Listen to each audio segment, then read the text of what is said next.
వస్త్రశోభిత కంధర అదే అంటుంటుంది.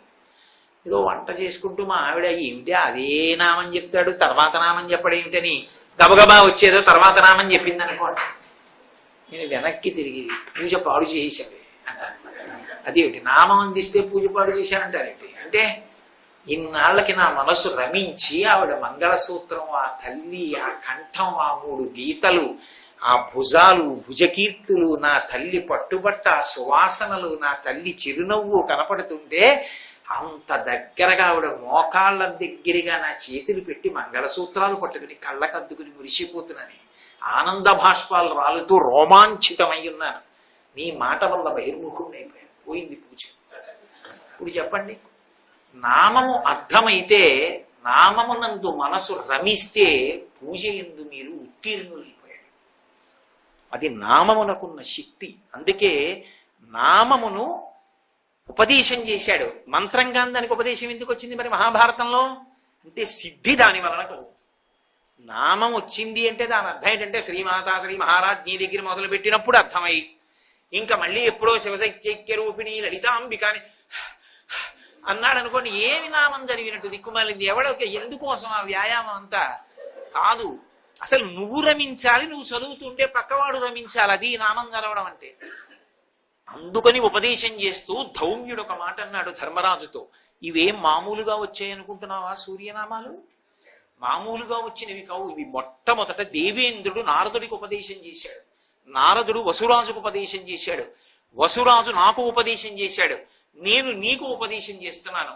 ధర్మరాజా, తెల్లవారుజామున స్నానం చేసి గంగా నదీ జలాలలో నిలబడి తూర్పుగా తిరిగి సూర్యుడి వంక చూస్తూ పవిత్రమైన మనస్సుతో మనస్సుని నిలబెట్టి 108 నామాలతో సూర్యనారాయణమూర్తిని స్తోత్రం చేయి.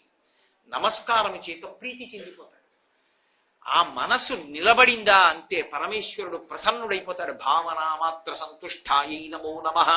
అది లేనప్పుడు ఎందుకు? కాబట్టి నిలబడు, చెయ్యి అన్నాడు. వెళ్ళి నిలబడి మహానుభావుడు గంగానదిలో నిలబడి సూర్యనారాయణమూర్తికి ఎదురుగా నమస్కారం చేస్తూ స్తోత్రం చేశాడు.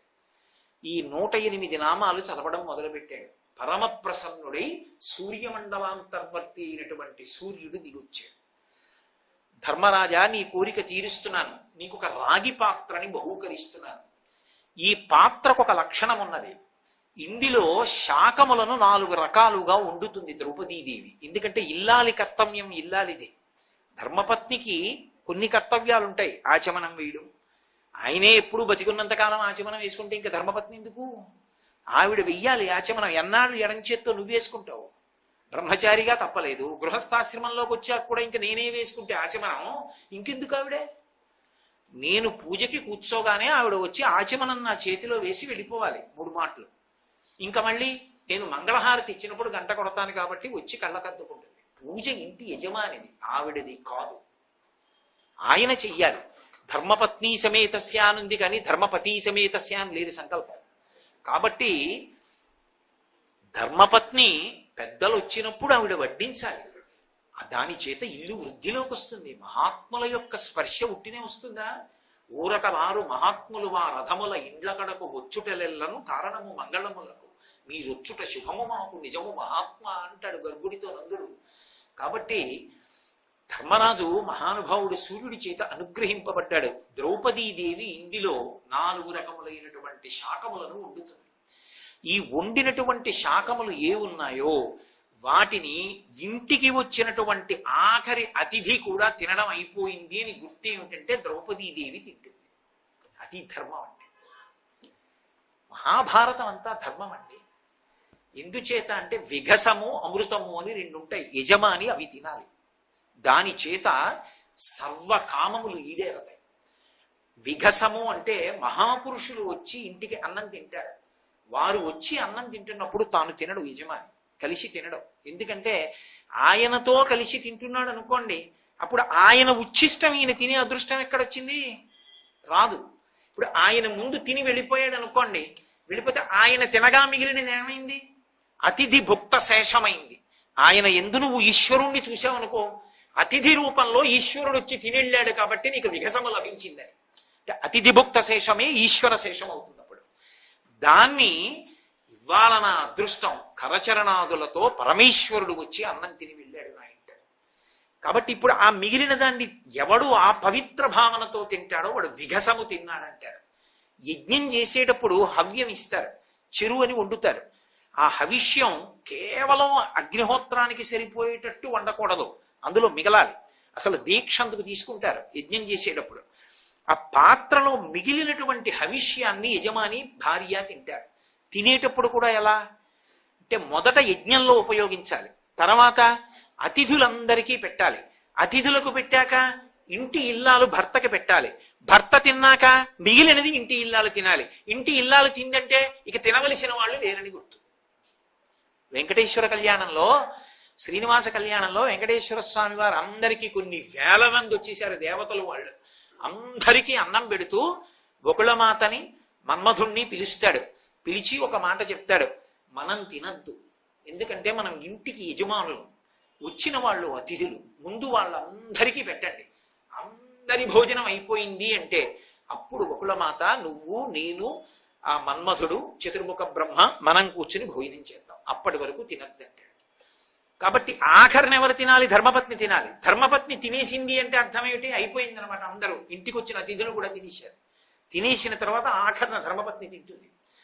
కాబట్టి ధర్మరాజా, మీ ఇంట ఈ అలవాటు ఉంది, అలా తింటారు, అంత ధర్మం. అన్నం తినడంలో కూడా ధర్మమే. ధర్మరాజు గారు అన్ని విజయాలు సాధించాడంటే ధర్మం చేతనండి. గడ్డ ధర్మం, ధర్మభూమి. కాబట్టి అలా ఎంతమంది వచ్చినా ఇక ఇబ్బంది లేదు. ఇందులో ద్రౌపదీదేవి తింది అంటే అయిపోయిందని గుర్తు. అది కూడా ఎలా ఉంటుందో తెలుసా? ద్రౌపదీదేవి వండితే ఏం వండుతుంది? ఆవిడకి ఆ రోజు ఏం దొరికిందో దాంతో వండుతుంది.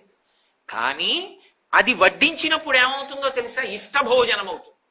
నాకు పెట్టారనుకోండి, నాకు ఆ రోజు తినవలసినది, నాకిష్టమైనది, నాకు ఇన్న తృప్తి కలుగుతుంది. అది దానిలో ఉండే విశేషం. అందుకే మహాభారతంలో అద్భుతమైన మాట చెప్పారు. అడరగ ధర్మనందనుడు అహర్పతి చేత వరంబు పెర్మితో పటసి మహీసురోత్తముల భవ్యుల పల్వుల నిర్వహించే అప్పుడు ద్రుపదాధిరాజసుత పుల్పుగ వండిన శాఖమూలముల్ కడురుచి ఇష్టభోజన సుఖంబుల తృప్తుల చేయుచుండగన్. ఆ ధర్మరాజు గారికి వచ్చినటువంటి సూర్యనారాయణమూర్తి అనుగ్రహంగా లభించినటువంటి పాత్రయందు ద్రౌపదీదేవి వంట చేసి, అది అక్కడ పెట్టి ఈవిడ వంట మానేసి కూర్చోలేదు, అందులో వంట చేసింది. పుల్పుగా వంట చేసిన అందులో వంట వండితే అది వచ్చినటువంటి అతిథులందరికీ వడ్డన చేస్తే ఇష్టభోజన సుఖంబుల తృప్తుల చేయుచుండగన్.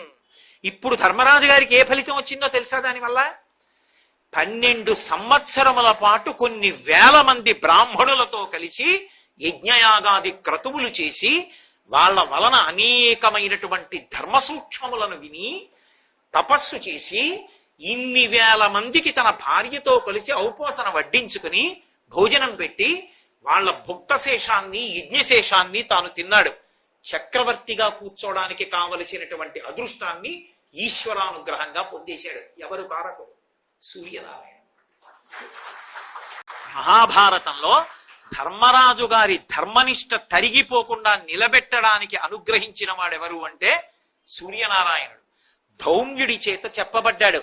అన్నం విషయంలో ఎలుగెత్తి పిలిస్తే చాలు పలుకుతాడు. ఎందుకో తెలుసా? కన్న తండ్రి తత్వం.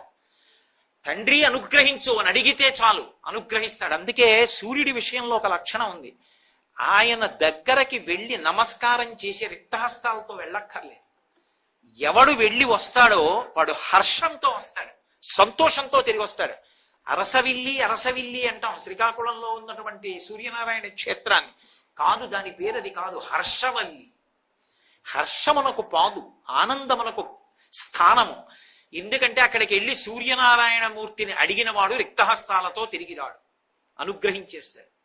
లోకమునకు తండ్రి స్థానంలో ప్రకాశిస్తూ ఉంటాడు. కాబట్టి ఆయనని అడిగితే ఏదో ఒక పూట అన్నం పెట్టడం కాదు, 12 సంవత్సరముల పాటు కొన్ని వేల మంది బ్రాహ్మణులకు అన్నం పెట్టడానికి కావలసినటువంటి అదృష్టాన్ని ఇచ్చేశాడంతే.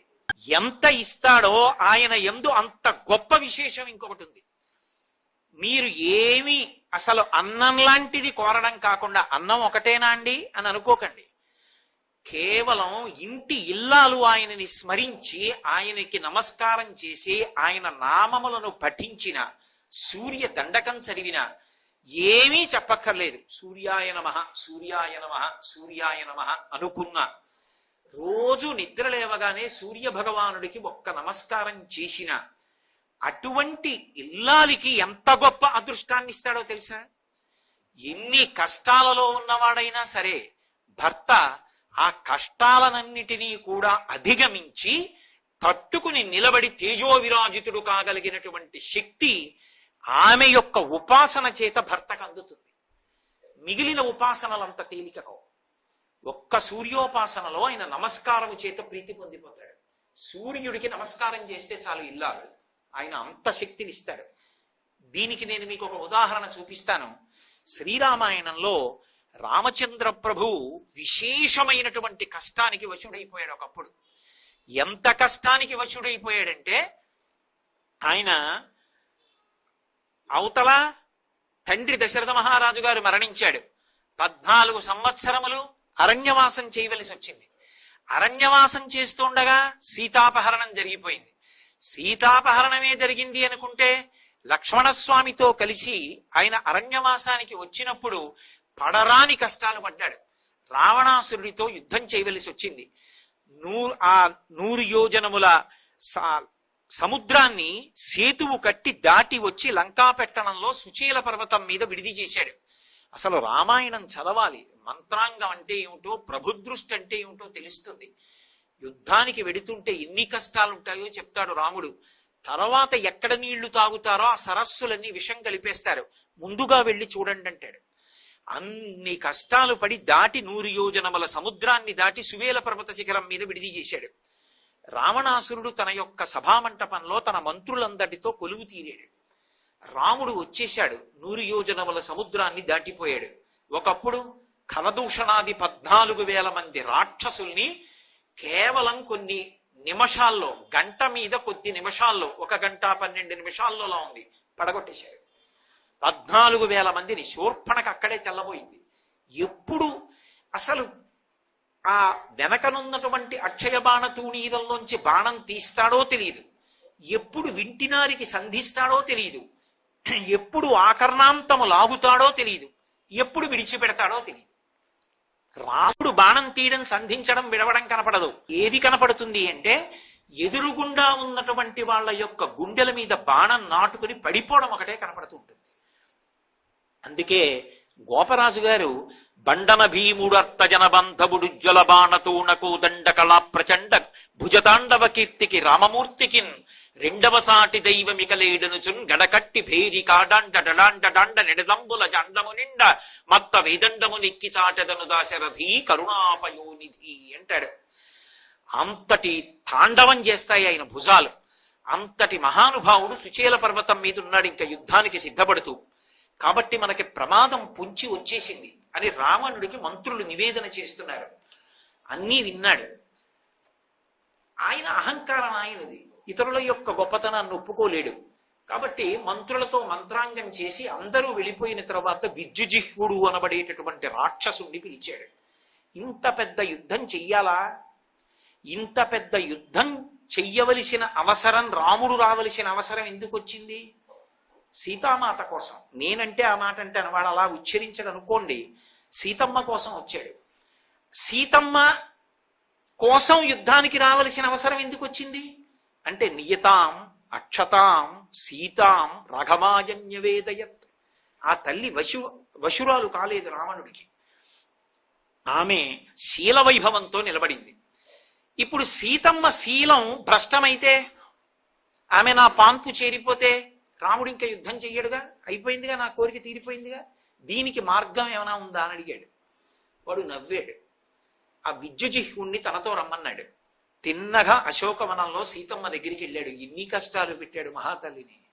వెళ్ళి, ఓ సీత, ఏ రాముడు అరివీర భయంకరుడని అనుకుంటున్నావో, ఏ రాముడు వచ్చి తన కోదండము నుంచి విడిచిపెట్టినటువంటి బాణ పరంపరల చేత ఈ లంకనంతటినీ కాల్చేస్తాడని నువ్వు డాబులు పలుకుతున్నావో, మండిత విస్ఫులింగ విషమ జ్వలితానల కీలలు వజ్ర గర్భాండము నిండ రామ వసుధాదుపుడేశుడు వజ్ర సాధనా ఖండిత పంక్తి కంట కణకంఠ పురాంతక శైలచాలను దండబల ప్రచండ పురదండ విఖండన చండకాండముల్లని కదా నీ నమ్మకం. రాముడి కోదండం నుంచి వినిర్ముక్తమైనటువంటి బాణములు లంకని కాల్చేస్తాయని కదా. నిన్న రాత్రి నరుడైన రాముడు బడలిపోయి సుచేల పర్వతం మీద పడుకున్నాడు. పక్కన లక్ష్మణుడు పడుకున్నాడు. వానర సైన్యం అంతా డస్సిపోయి పడుకుంది. నా సర్వసైన్యాధిపతి అయినటువంటి ప్రహస్తుడు సుచేల పర్వతాన్ని చేరుకుని నిద్రలో ఉన్నటువంటి రాముడి గుత్తుకు కోసేశాడు. పక్కన ఉన్న లక్ష్మణుడు తెలివి వచ్చి లేచాడు. ప్రహస్తుడి చేతిలో ఖడ్గాన్ని జుత్తుతో కూడినటువంటి ఆ తలని ఎత్తి రాముడిది పట్టుకుంటే చూసి లక్ష్మణుడు పారిపోయాడు.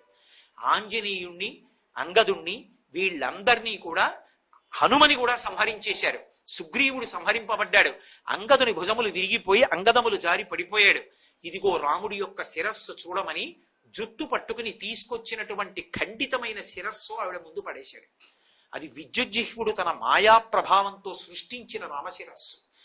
రాముడి శిరస్సు ఎలా ఉంటుందో ముమ్మూర్తులా అలా ఉంది. సీతమ్మ గుర్తుపట్టాల, అది రాముడిది కాదని. రాముడి ధనస్సు ఎలా ఉంటుందో వీరరాఘవ, విజయరాఘవ అని పేర్లు ఆయనకి. ఎప్పుడు ధనస్సు పట్టుకుని ఉంటాడు.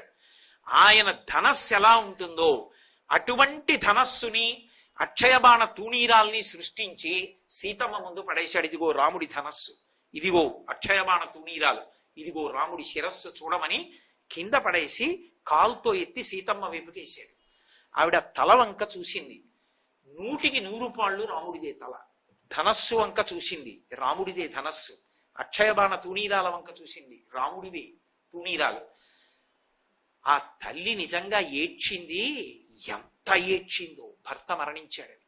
అయిపోయింది యుద్ధం, ఇక నన్ను రక్షించేవాడు లేడని అసలు నాకు నోటితో కూడా చెప్పలేను. 2 మాటలు ఆవిడ్ని ఏడిపించాడు. అంతా ఇంత కాదు, అంత ఏడ్చింది తల్లి. భర్త మరణించాడని ఆవిడ అంత శోకిస్తుంటే అయిపోయింది కథ, ఇప్పుడు ఈవిడ లొంగుతుందనుకున్నాడు. నా పాన్పు చేరు, ఇక నీకు రక్షకులు లేరు అన్నాడు. కానీ అదే సమయానికి ఎవడో దూత వచ్చాడు. ఈశ్వరుడు ఉన్నాడు కదా ధర్మాన్ని రక్షించడానికి. వచ్చి, మహాప్రభు మీతో సమావేశం అవడానికి సైన్యాధికారులు వాళ్ళు వచ్చి వేచి ఉన్నారు, రండి అన్నాడు. ఆయన వెళ్ళిపోయాడు, విద్యుజిహ్వుడు వెళ్ళిపోయాడు. వెళ్ళిపోగానే మాయ తొలగిపోయి రాముని యొక్క శిరస్సు, ధనుర్బాణములు కూడా అంతర్ధానమయ్యాయి. సీతమ్మ మాత్రం రాముడే మరణించాడనుకుని ఏడుస్తాం. అప్పుడు మహాతల్లి శరమ వచ్చి, ఎంత అపవిత్రమైన ప్రదేశాల్లో కూడా ధర్మం ఉన్నవాళ్ళు ఉంటారు. ఎందుకని అంటే అసలు ధర్మాన్ని రక్షించడానికి ఉంటారు. శైలూషుడు అని ఒక గంధర్వుడు, ఆయన యొక్క కుమార్తె శరమ, విభీషణుడి యొక్క భార్య. విభీషణుడు ఎంతటి ధర్మాత్ముడో ఆయనకి తగిన ఇల్లాలు. ఆవిడ వచ్చి ఒక మాట అంది, అమ్మా పిచ్చిదానా, నీతో రావణుడు మాట్లాడుతున్నప్పుడు నేను రావణుని సభామంటపం దగ్గరికి వెళ్ళి చూసొచ్చాను. రాముడు నిద్రపోతున్నా కూడా చంపడం సాధ్యం అమ్మా, జ్ఞాపకం తెచ్చుకో. విశ్వామిత్రుడు వరం ఇచ్చాడు. బాలరాముడిగా ఉండగా రాముడు తనని అనుగమించినప్పుడు నశ్రమో నజ్వరో వాతేన రూపస్య విపర్యయ నచ సుప్తం ప్రమత్తం వాధర్ష ఈర్ష్యంత్యనైరుతాః గృహాణ వత్స సలిలం మా భూత్కాలస్య పర్యయ మంత్రగ్రామం గృహాణత్వం బలాం అతిబలాం స్తథా అని ఉపదేశం చేశాడు. బల అతిబల అన్న మంత్ర సమూహాన్ని. రాముడు నిద్రపోతున్నా రాక్షసులు చెనకలేరు, అంతటి తేజోవంతుడు. అటువంటి రాముడి ముందు 3 లోకములు వచ్చి నిలబడినా కూడా సరిపోవు. రాముడి తలని ప్రహస్తుడు తరగడమా, లక్ష్మణుడు పారిపోవడమా? ఎలా నమ్మావమ్మా? లోపల యుద్ధం గురించినటువంటి సన్నాహాలు జరుగుతున్నాయి. చివిరిక్కించి విను, నీకు వినపట్టల్లా భేరీలు మోగుతున్నాయి. యుద్ధం ప్రారంభం అవబోతోంది. అదిగో ఏనుగుల గీంకారములు, అశ్వముల యొక్క ఘోష, సైన్యం యొక్క పెద్ద పెద్ద అరుపులు, అట్నుంచి వానర సైన్యం యొక్క అరుపులు నీకు వినపట్టల్లా. రాముడు భద్రమూర్తి అయి ఉన్నాడు, పరమక్షేమంగా ఉన్నాడు, నన్ను నమ్ము. ఇలా ఏడుస్తూ కూర్చుంటే నీ భర్తకి రక్షణ కావద్దు. నీ భర్త ఈ యుద్ధంలో నిలదొక్కుకోవాలంటే, రావణ సంహారం చెయ్యాలంటే, రామచంద్రమూర్తి రావణ సంహారం చెయ్యడానికి కావలసినటువంటి తేజస్సు సంతరించుకోవడానికి వీలుగా ఇకపైన నువ్వేం చెయ్యాలో తెలుసా? గిరవరమభితో వివర్తమానో హయమివ మండలమశుయక్కరోతి తమహ్యచరణుమభ్యుపై దేవి దివసకరం ప్రభవో హ్యయం ప్రజానాం అంది సరమ. అమ్మా, ఏ మహానుభావుడు సప్తాశ్వరథమారూఢుడై మండలాకారంలో గుర్రాలు తిరిగినట్టుగా ఈ భూమండలాన్నంతటినీ కూడా చుట్టి వస్తూ ఉంటాడో ఆ సూర్యనారాయణమూర్తిని ఉపాసన చెయ్యమ్మా. ఆకాశంలో కనపడుతూ ఉంటాడు. ఆ సూర్యుడికి నమస్కారం చెయ్యి, ఆయన్ని నమ్ముకో, ఆయన ఉపాసన చేస్తూ ఉండు. చిట్ట చివరికి ఆయన అనుగ్రహమే నీ భర్త రావణ సంహారం చేయడానికి కారణం అవుతుంది. అసలు రామాయణంలో రాముడికి ఆదిత్య హృదయం ఉపదేశమై రావణ సంహారం అవడానికి కారణం సీతమ్మ చేసిన సూర్యోపాసన. సరమ చెప్పింది సూర్యోపాసన చేయమని. ఆ తల్లి సూర్యోపాసనం చేసింది అని శ్రీరామాయణం చెప్తోంది. అంటే అన్ని కష్టాలలో ఉన్నటువంటి భర్త యుద్ధంలో గెలిచి మళ్ళీ తనతో కలిసి పట్టాభిషేకం చేసుకోవడానికి కావలసిన అదృష్టం దేని వల్ల పట్టింది అంటే సూర్యోపాసన చేత పట్టింది. అంటే ఉపాసన పురుషుడిదైనా ప్రతి స్త్రీ కూడా, ప్రతి ఇల్లాలు చెయ్యవలసినది ఏది అంటే సూర్య నమస్కారం. ఏమిటి కష్టం దానికి? ఎవరు ఏమడిగారు దానికి? ఒక్క పదార్థం అక్కర్లేదు. మన అదృష్టం, మన ఋషులు, మన ధర్మం, మన శాస్త్రాలు మనకంతటి తేజోమూర్తిని అందించాయి. నిద్ర లేవగానే స్నానం చేసి ఒక్కసారి ఆయన వైపు అభిముఖంగా నిలబడి ఒక్క నమస్కారం చేస్తే చాలు. ఇంట్లో భర్తని బిడ్డల్ని కూడా అనుగ్రహిస్తాడు. అంతటి తేజోమూర్తి ప్రత్యక్ష దైవంగా మనకి ఆకాశంలో కనపడుతుంటే ఆయనకి నమస్కారం చెయ్యకుండా, రక్షణ పొందకుండా, అయిన దానికి కాని దానికి కేకలు వేసి ఆర్తి పొందవలసిన అవసరం ఎక్కడుంది? తండ్రి సంపాదించిన పాతు భూమిలో ఉంది. కొడుకు 5 పైసలు లేక దరిద్రం అనుభవిస్తున్నాడు. కింద పాతు ఉంది. పాత అంటే లంకి బిందెలు ఉన్నాయి. తవ్వితే కోటీశ్వరుడు, తవ్వక దరిద్రం అనుభవిస్తున్నాడు. మనకి ఋషులు ఇచ్చినటువంటి ఇంత గొప్ప ఉపాసనా విధానం ఉంది. తల్లులు బిడ్డలకి కూడా నేర్పాలి. నన్ను మన్నించండి, తల్లి చెప్పనటువంటి భక్తి బిడ్డలకి రాదు.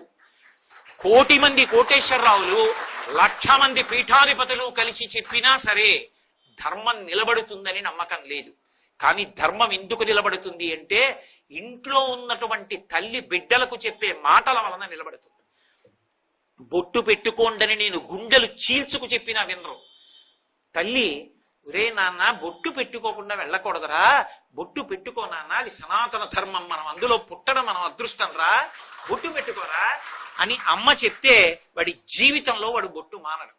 బొట్టు పెట్టుకోవడానికి మొహమాటం, అబ్బెబ్బెబ్బే మా అబ్బాయికి అలాంటి అలవాట్లు లేవండి అంటే ఎక్కడి నుంచి వస్తుంది? రేపొద్దున్న రక్షణ రమ్మంటే ఆపద ఎందు. కాబట్టి సంస్కార వైభవం నిలబడడం అనేది ఎక్కడ ఉంది అంటే ఇంటి ఇల్లాలిలోనే ఉంది. సీతమ్మ తల్లి మార్గదర్శకురాలైంది లోకానికి.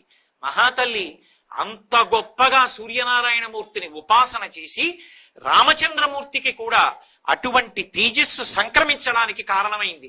సందేహం ఏం లేదు. మీకు నేను శ్లోకాన్ని ప్రమాణంగా చూపించానుగా రామాయణంలోంచి. ఆ తల్లి కూడా అంత కష్టంలో కూడా సూర్యుడి యందు మనసు పెట్టుకుంది కాబట్టే ఎప్పుడెప్పుడు ప్రమాదములు పొటమరించాయో అప్పుడప్పుడు ఎవరో ఒకరు వచ్చి ఆవిడికి ఉపశాంతి కల్పించి అందులోంచి బయటికి వచ్చింది. ఇంకొకసారి పెను ప్రమాదం వచ్చింది రామాయణంలో. ఇంద్రజిత్తు నాగాస్త్ర బంధనం చేశాడు సైన్యాన్నంతటిని. రామలక్ష్మణుల్ని కూడా నాగాస్త్రాలతో బంధించాడు. ఇద్దరూ కూడా నిర్జీవులైపోయిన వాళ్ళల్లా కింద పడిపోయారు. కదలిక లేదు. సైన్యం అంతా పడిపోయింది. ఆయనని చూడగలిగిన వాళ్ళిద్దరే. ఒకరు మహానుభావుడు విభీషణుడు చూశాడు, రెండవ వారు హనుమ చూశారు. ఎవ్వరికీ కనపడడు, మేఘాలలో ఉంటాడు. పెద్ద నవ్వు నవ్వి అందరి వంక చూసి, ఇన్ని కోట్ల వానర సైన్యాన్ని పడగొట్టేశాను నాగాస్త్ర బంధనంతోనని ఇంటికెళ్ళి తండ్రికి చెప్పాడు. తండ్రి, అయిపోయింది యుద్ధం, నాగాస్త్ర బంధనం చేసేశాను, రామలక్ష్మణులు కూడా నిహతులైపోయారన్నట్టు. సంతోషపడిపోయి రావణాసురుడు అన్నాడు, వెంటనే ఈ విషయాన్ని సీతమ్మకి చెప్పండి. అమ్మా అన్న మాట నేనంటాను, వాడు అండం. సీతమ్మకి చెప్పండి. పుష్పక విమానం తీసుకెళ్లి పుష్పక విమానంలో సీతమ్మని ఎక్కించండి. యుద్ధభూమికి తీసుకెళ్లి కిందకి దింపకండి. ఇది రాక్షసత్వం అంటే. ఎవరిని చూపిద్దాం అనుకుంటున్నాడు? శరీరం విడిచిపెట్టేసినటువంటి భర్తని చూపించాలి. చూపించి తెచ్చేయండి, కిందకి దింపద్దు. అంటే ఆ సమయంలో ఏ ఆడదైనా ఏం కోరుకుంటుందో అది కూడా దక్కడానికి వీల్లేదు. వెనక్కి తెచ్చి ఆమె మనసు మారాలి, నా పాన్పు చేరాలి. అది రాక్షసత్వం అన్న మాటకి అర్థం ఎక్కడుంటుందంటే ఇతరులు వాళ్ళు కోరుకున్నట్టు బ్రతకకూడదు, వాళ్ళు అలా బ్రతకాలనుకుంటే బ్రతకనివ్వను అనడమే రాక్షసత్వం. కాబట్టి పుష్పక విమానంలో సీతమ్మని తీసుకెళ్లి పైనుంచి చూపించారు, కిందకి చూసింది రామలక్ష్మణుల్ని. నా భర్త మరణించాడనుకుని, అయ్యి బాబోయ్, నేను సంపూర్ణ రామాయణ ప్రవచనం చేసిన రోజుల్లో అసలు ఆ సర్గలు చెప్పడానికి నాకు ఎంత బాధగా ఉండేది.